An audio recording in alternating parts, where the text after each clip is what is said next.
વૈશ્વિક યુદ્ધની પરિસ્થિતિ વચ્ચે દેશમાં ગેસ અને ખાતરના પુરવઠા અંગે ઇકો ગ્રુપના ચેરમેન દિલીપ સંઘાણીએ મહત્વપૂર્ણ નિવેદન આપ્યું છે। તેમણે જણાવ્યું કે હાલની પરિસ્થિતિમાં સરકાર સતર્ક છે અને ગેસના સંગ્રહખોરી કરતા લોકો પર કાર્યવાહી હાથ ધરવામાં આવી રહી છે।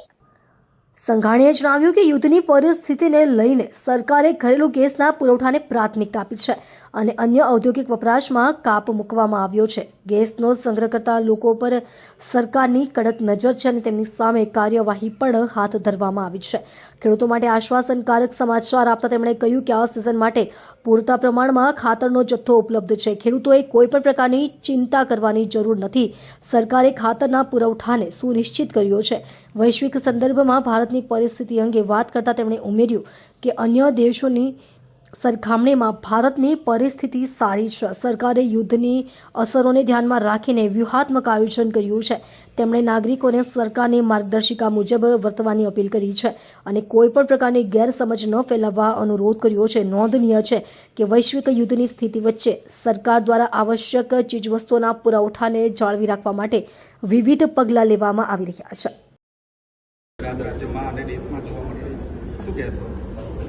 આંતરરાષ્ટ્રીય જે રીતે યુદ્ધની પરિસ્થિતિ છે, ખાડીઓમાંથી જે સમુદ્ર વાપે આવતી માત્ર ગેસ જ નહીં, બાકીના ડીઝલ ઓઇલથી માંડીને ફર્ટિલાઇઝરની રો મટીરિયલ અને ત્યાર મટીરિયલ આવવામાં જે તકલીફો પડી રહી છે, ત્યારે સાવધાનીપૂર્વક શિસ્તબદ્ધ રીતે સમગ્ર જનતાએ, ઉદ્યોગોએ સરકારના માર્ગદર્શન પ્રમાણે એ રીતે વર્તવું જોઈશે, જેથી કરીને ઓછામાં ઓછી અગવડતા આપણને પડે। સર, 25% દક્ષિણ ગુજરાતની હોટલોને અસર થઈ છે ગેસના કારણે।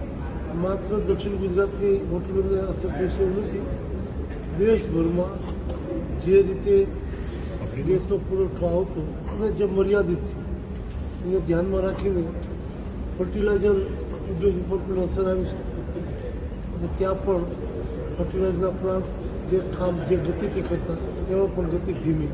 સાહેબ, શું લાગે છે કોઈ પણ પ્લાન્ટ કરે જે આપણી પાસે આપણું ઘરેલું ઉત્પાદન છે, સુચારુ ઢંગથી સમાનતાથી કેવી રીતે વિતરણ થાય અને એના આધારે શિસ્તબદ્ધ રીતે સૌ મર્યાદા રાખે।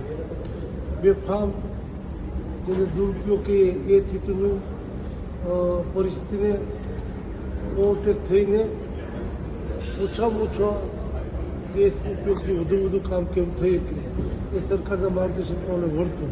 કારણ કે આંતરરાષ્ટ્રીય જ્યારે યુદ્ધ હોય તો આપણા દેશમાંથી કંઈ એવું થઈ શકવાનું નથી। સમસ્યાથી બહાર નીકળવા માટે કયા પ્રકારની ચર્ચા વિચારણા કરવામાં આવી રહી છે? આંતરરાષ્ટ્રીય યુદ્ધ છે, એમાં ભારતમાંથી આપણે ગમે એટલું વિચારીએ, ગમે એટલા વિચારો વ્યક્ત કરીએ, એની અસર તો આંતરરાષ્ટ્રીય કક્ષાએ જે નિર્ણયો થશે એની અસરો સાર્વત્રિક જે પડતી છે એ અસરો આપણે પણ પડશે। પણ સર, ધીરે ધીરે સમસ્યા વધી રહી છે। ધીરે ધીરે ગેસની અછતના કારણે ધંધા ઉદ્યોગ પર અસર થઈ રહી છે, ખાસ કરીને લારી અને દુકાનદારો પર। ત્યારે આંતરરાષ્ટ્રીય કક્ષાએથી જે આવતી વસ્તુઓ નહીં આવે તો એ સમસ્યાને આપણે કેવી રીતે ઓવરટેક થવું એ સ્વયં શિસ્ત વધારે સરકારના માર્ગદર્શન પ્રમાણે વર્તીશું તો જ શક્ય થશે।